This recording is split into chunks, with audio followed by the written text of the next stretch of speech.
Yo, what's going on, everybody? It's your boy Naruto Explain here, bringing you guys another review for Boruto Naruto Next Generations, episode 290. And now that episode 290 is done in the books, man, do we got a lot to talk about, because Kawaki has left the village. He's now engaged in battle with Code. You got Boruto showing up, who looks like it's going to be Boruto and Kawaki versus Code in the next episode. Boruto's activated his Karma Seal and means business, and we got Naruto doing Hokage things, and we have people who are seemingly upset that Sasuke's scene from the manga chapter has been cut out. So with my initial thoughts out of the way, let's back things up and let's get into the review. So the episode opens up, we have Kawaki and Boruto being informed by Shikadai and by Inojin how the village sensory systems work, and essentially Boruto is getting pissed off because Nishi, our favorite Jonin, who's absolutely useless, is sitting there and he's watching over them. He's yawning. That's when Inojin, as he starts talking, gives Kawaki the brilliant idea of how to escape in the future, because Inojin says, hey, we can sense everything that's going on inside the village. As long as the person isn't erasing their chakra, we're able to find exactly where they are. And I want to kind of point something out. So in the episode, Kawaki does indeed erase his chakra signature. That's something Otsutsuki can do naturally. Ada is right about that. However, shinobi also have a jutsu where they're able to erase their chakra signature. We saw this with Karin Uzumaki, where she was able to suppress her chakra from being picked up on by C. That's called the chakra suppression jutsu. However, that's not what Kawaki was using here. And that goes back to something that Amato said in the last episode that I saw some people are still confused over, which is the fact that Kawaki, even though Ishiki is no longer able to resurrect using his body, even though Kawaki does not have a Karma Seal, all the genetics of the Otsutsuki that was extracted into his body is still there, even though the Karma Seal is gone. So technically Kawaki is an Otsutsuki. That's why Kawaki was able to say, oh, erase chakra. How do I do that? And just did it immediately. So that's why you've seen him do what Kage and Jigen and Momoshiki did so easily. With that bit of clarification out of the way, let's get back into the review itself. So the next thing we see with the episode itself is that we see Shikamaru standing on top of the Hokage rooftop, and you got Amato standing right behind him, and Shikamaru begins confronting Amato. Now, one thing I did think was interesting is that there was a scene cut out where as Shikamaru is talking to Amato, if I'm not mistaken, Kawaki was actually standing on top of the Hokage monument or sitting down on it and watching the people in Konoha, in particular Shikamaru and the rest of them. That part was cut. However, they kept the rest of the stuff, and there was a line change in the manga. Amato said like 6 months ago, I never would have planned this stuff out, when Shikamaru accuses him of actually thinking every single plot twist that's happened since he's come to the village. That line was cut. So that's interesting. I'm not sure if that was a translation issue or what, but one thing I did find fascinating was the fact that Amato is doubling down in the episode saying, hey, I am not this master genius like how you're talking. We really need to be focused on the fact that Kawaki's turn of events, that's the most unexpected thing. I never expected him to be as obsessed with the Hokage as he is. Amato uses the word devoted in the anime and the manga. Amato and Shikamaru both take note of the fact that what Kawaki's feeling towards Naruto is not the same as the love someone would feel towards a father figure, and Shikamaru says that it's more intense than something like that. And both of them just start talking about Kawaki in a manner that lets you as a reader know that Kawaki might be a problem for Naruto. So I did like seeing that tidbit there thrown into the episode, and I like how when Shikamaru says, well, you know, Code hasn't attacked us for killing Ishiki and killing Jigen, so maybe it's possible that he just got depressed and he won't show up here. And Amato basically looks at him and says like, hey, Code's pretty simple, but if you really think that this dude's not gonna come back and look for you, you're absolutely crazy. Code is gonna try and get his revenge. So I thought it was cool just to get that bit of development there, because it lets Shikamaru know that even though he's dealing with an idiot in Code, he cannot let his guard down. So the episode then shifts over to where you have Hinata, and she's watching her soap operas. Naruto is rightfully asleep, and what Kawaki does is he takes out a stack of magazines as part of the trash, and what he's doing is he's testing his ability to actually erase his chakra signature, because he has a shadow clone formed as soon as he is going outside, and he's hiding inside of the bushes. The real Kawaki's in the bushes, and the shadow clone is the one taking the trash out, and Kawaki seeing whether or not he can actually fool the sensory ninja keeping guard. And that's essentially what happens after you see Nishi do the disrespectful Itachi pose on top of the light pole with the moon sitting right behind him. Kawaki manages to sneak out, and it's Boruto who realizes, wait a second, something's not right here with Kawaki. And what ends up happening is Kawaki takes that shadow clone back inside the house, and he goes inside of the washroom, and we see a bit of an extended sequence with Boruto and Kawaki. In the manga, they still have a similar conversation, but if I'm not mistaken, the conversation they had was in the bedroom, whereas with this one was with Naruto standing right outside the washroom. And so the anime kind of cleans up a little bit of what the manga did. In the manga, Naruto was more dismissive of what it was that Boruto was saying about Kawaki. In the anime, Naruto's right there, and it's more to the point. He's like, oh my god, okay, Kawaki left the village. It's like, hey, Ino, start looking around the village and make sure you start looking to see whether or not there's an enemy nearby. You see Naruto's in a situation where he's trying to make sure Kawaki's, number one, not still in the village and that there's not a threat anywhere. Naruto's covering the bases before Naruto goes off to do what Boruto's saying they should do, which is Boruto's like, hey, by the time you guys finish searching the village using the sensory unit, Kawaki's gonna be too far gone. We need to leave. And the reason why Boruto's so adamant on this is that Boruto has a line where he says, what's the sensation? Boruto is able to sense where Kawaki is, and it's because Boruto and Kawaki both genetically are Tsuki. That's why Boruto can sense what's going on, even though Nishi and the others can't actually sense it. But Boruto can't quite put it into words whenever Naruto is talking to him. And so as Kawaki begins leaving, that's when Ada starts explaining to Code what's happening. And basically Ada says like, hey, it's a natural trick for the Tsuki. They're basically being fooled by Kawaki. Kawaki's heading west. Now's the time for you to actually go ahead and go after him. Meanwhile, Damon is asleep on top of her. Now, in this episode, there's a section where they cut out where Sasuke's being disrespected by some of the Jonin who are keeping guard over closed claw marks, and people saying, why wasn't Sasuke in the episode? So as a bit of a reminder, you have to remember that Sasuke in the anime timeline, the events of the Ridaku arc,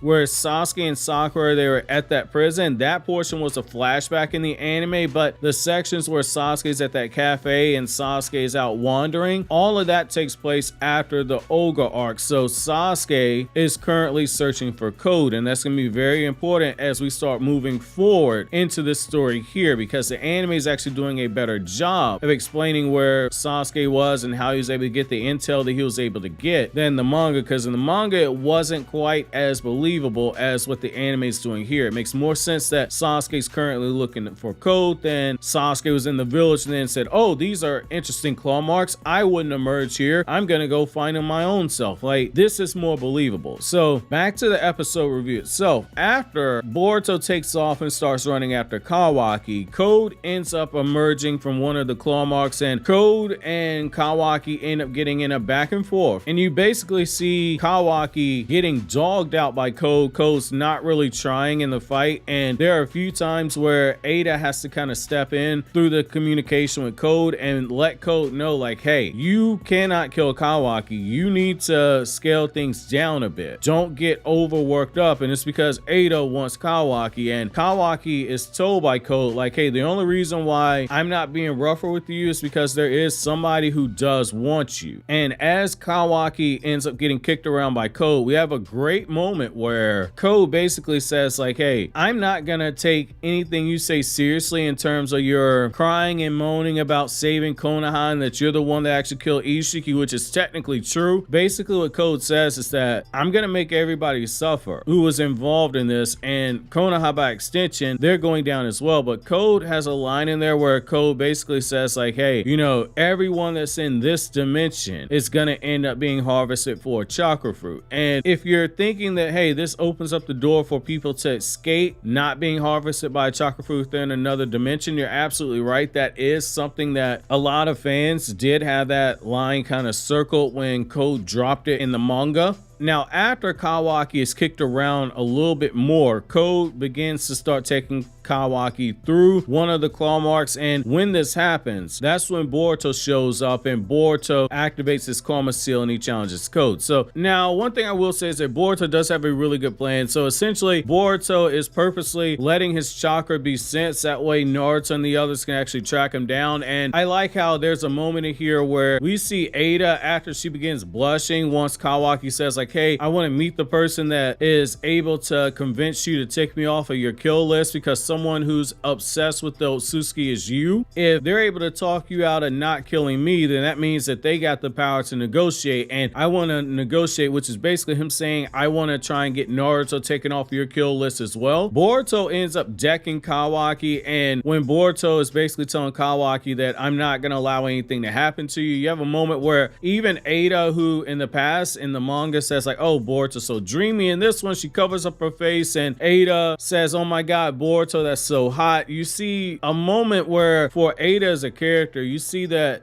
unconditional love that Boruto has for Kawaki, that touches even her heart. Overall, this was a very simple episode. I gotta say, I did think the best animated part of the episode, and you guys probably agree with me on this, is that forest sequence where Code is running after Kawaki. I thought that was very well done. But next week's episode, that's where we're gonna get the big fight with Boruto and Code, and it looks like we're probably 2 episodes away from that episode. Manga readers know exactly what I mean when I say that episode. So my episode question, you guys, is do you guys think the anime changes where Kawaki is shown smirking at Naruto before letting the shadow clone disperse right in front of Naruto? Was that better, or was it better in the manga for Naruto to look at Boruto and wonder, are you doing another prank? I know you're upset over being watched and kept under surveillance. Which version do you think was handled better? Why do you think that over? Click here to watch this Naruto Explain video.